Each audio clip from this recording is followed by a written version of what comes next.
Hello, everyone. Thank you for joining us. And I want to mention as we begin that it was 1 year ago this week that this parish gifted my wife, Dee, and I with this incredible sabbatical experience that began with a visit to Madrid, Spain, on our way to walking the Compostela pilgrimage walk. And one of the places we went to was this museum, the Prado in Madrid, Spain. Now you might be wondering why I would be showing you this. Well, the reason is amongst the collection of wonderful paintings they have there is this particular painting that might look a little bit familiar to you if you've been around St. Joseph's for a while. It is called the Immaculate Conception of El Escorial, and it was painted by Bartolomé Esteban Murillo, who was born and died in Seville, living from 1617 to 1682. El Escorial is a royal monastery that is not too far from Madrid, and it is a place where many of the sovereign leaders of Spain are buried. You might know this painting from the international news from about a month ago, June of 2020. Somebody attempted to do a, shall we say, a refurbishment of this painting or restoration, and this is what they ended up coming up with. You see the original on the left, and you see the face of Mary on the right. It wasn't the original Prado painting that they did, but it was a painted reproduction that they tried to restore at the cost of £1,200. And of course, the whole thing was botched and it made all the newspapers as a result. Now we come back to St. Joseph's. This is a page in the original parish registry of St. Joseph's. And if you look to where I have outlined it in blue, you see a man's name, Jonathan Harshman Winters.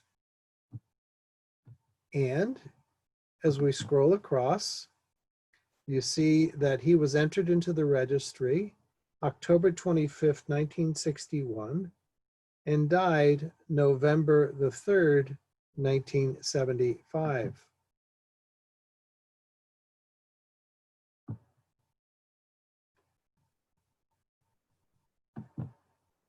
Here is Jonathan Harshman Winters' tombstone, lived 1898 to 1975. He is buried in the family area near Dayton, Ohio.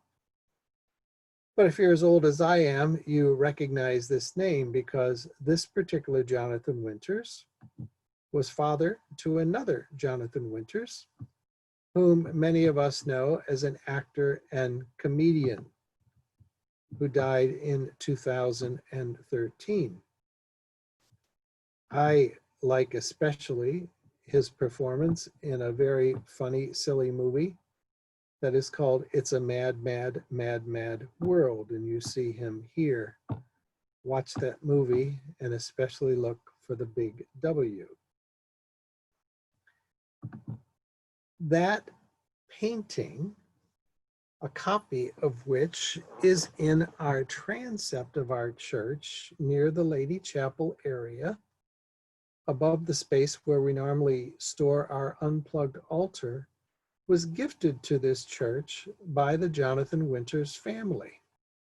Because if you looked closely at that registry, Jonathan Winters died because he used to winter down here in Florida, and he participated and was a registered communicant at St. Joseph's Episcopal Church, the father.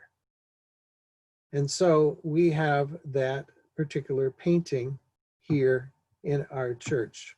Now, Murillo is a famous Spanish painter, and he did a lot of paintings that are in the Prado.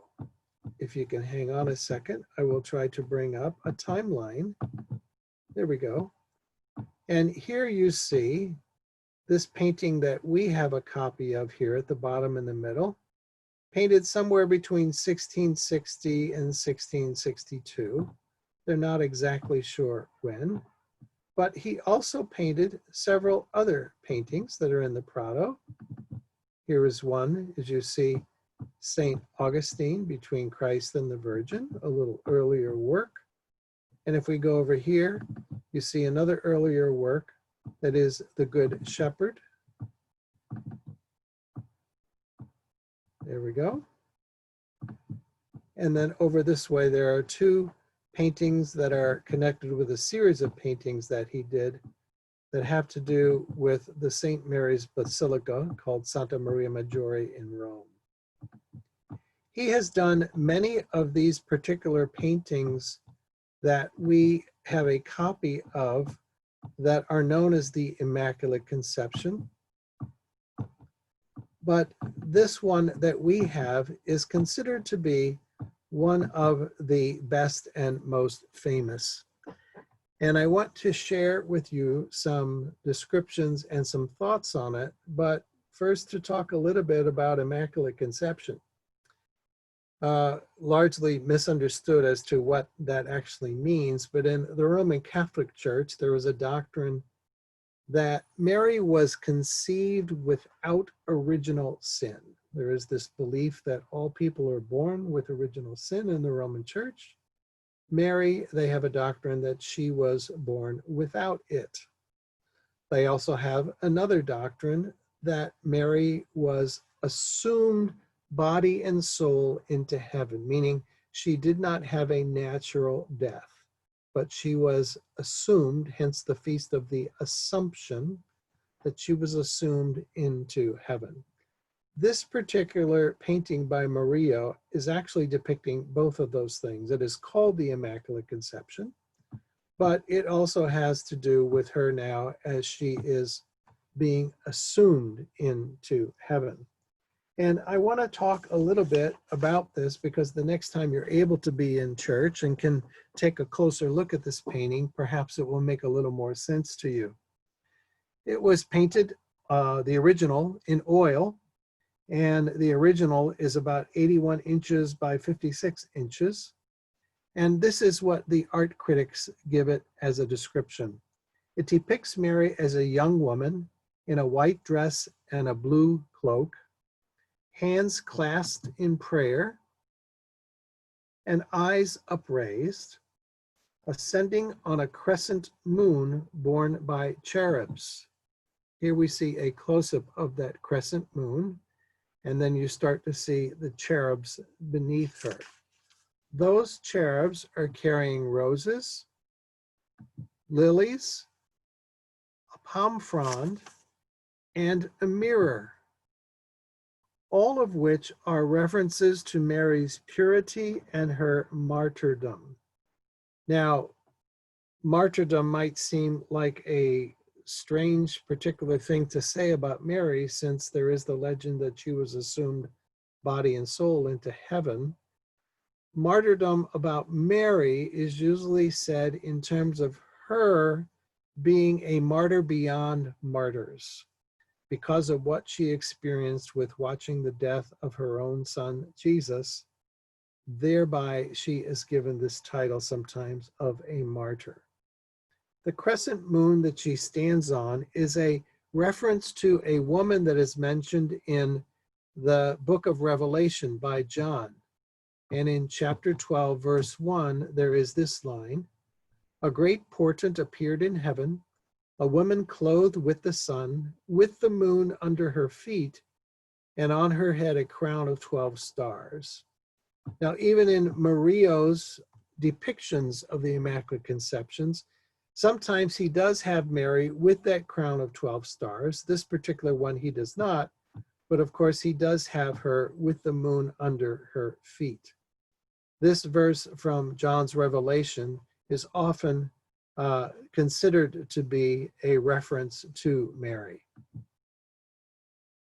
Now, we also at the top of the painting have these other cherubs, and it almost looks as if the top of the painting is deteriorated because you can hardly make out that top cherub. But this is what the art critics say, that this is not accidental, this is done on purpose. And the art critic writes that the near disappearance of the cherubs at the top of the image have been attributed with an overall sense of weightlessness of the artwork. So to give this idea almost of we are now moving up towards heaven, so these cherubs are even more difficult to see. Here you see the other side of the painting. There is a prayer that is calling on the invocation of Mary to pray for us. And if you have a special devotion to the Rosary, you might know this prayer. It's more popular within the Roman Catholic tradition, but there certainly is nothing with bad theology in this prayer. And it is asking us to ask Mary to beseech God to take care of us. Hail Mary, full of grace, the Lord is with you. Blessed are you among women, and blessed is the fruit of your womb, Jesus. Holy Mary, Mother of God, pray for us sinners, now and at the hour of our death. Amen. And of course, the familiar version of this prayer you would know from the number of times that we hear it sung at weddings and at church services in Latin, Ave Maria. San Portaro, who writes the book Brightest and Best, where he reflects on different saints in our church, wrote this rather wonderful reflection for us to conclude with when we think about Mary as the mother of Jesus and the whole idea of this universality of us being children born to mothers. In the person and the image of Mary, we are invited to be reunited with that radical connectedness we share in our common birth and life. We are all children born to a mother. This was and continues to be the greatness of the Lord, proclaimed in Mary's song, that God is firm in the promise to our ancestors, that God has not forgotten to show mercy to Abraham and Abraham's children's children, from generation to generation, even to our own day. This is the greatness that rejoices her spirit and ours, that in God's greatness we are all embraced as one family. This, her eternal mission and ministry, that we might look upon these elemental images, ponder them in our own imaginations until they become incarnate in our own lives. Reunion with God, with neighbor, and with self as whole and as holy, as the union of mother and child.